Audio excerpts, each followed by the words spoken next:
Many of you know the heartache of living with an unbelieving husband. Maybe you accepted Christ recently and your husband has not. Or maybe you married your husband knowing that he was an unbeliever and you thought, oh, that'll change, and it hasn't. And maybe years and years and years have gone by, and it can be really discouraging and really frustrating because you're pulling one way, he's pulling the other way. You know, your worldview and your trust in God allows you to step out in faith in one direction, but he has no faith to step out in that direction, and you're just constantly on different pages, right? Really, really frustrating. There is hope. And the hope is praying for God to change your husband's heart. I was so excited when I found this verse in the Bible indicating that God changes people's hearts. That's good news because you need your husband's hard heart to become softened toward God.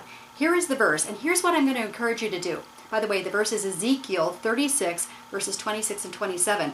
But here's what I'm going to encourage you to do.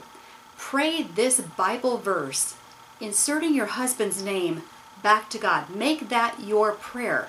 And it's going to be powerful because when you pray God's own word back to him, you know you're in line with his will, and it's powerful. So insert your husband's name into that Bible verse. Ezekiel 36, verses 26 and 27. This is what it might sound like. Let's just say your husband's name is Andy. So this is what it would sound like. Jesus, give Andy a new heart and put a new spirit in him. Jesus, remove from Andy his heart of stone and give him a heart of flesh.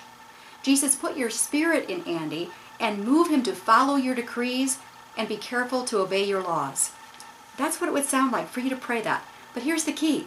Don't just pray it once.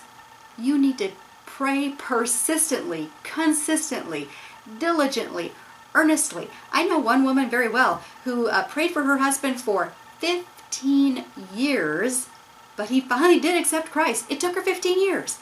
So you've got to be diligent. Don't give up. Don't get weary. If you need to get inspired to continue pressing on in your prayers for your husband, read the parable of the persistent widow. You'll find that in Luke 18.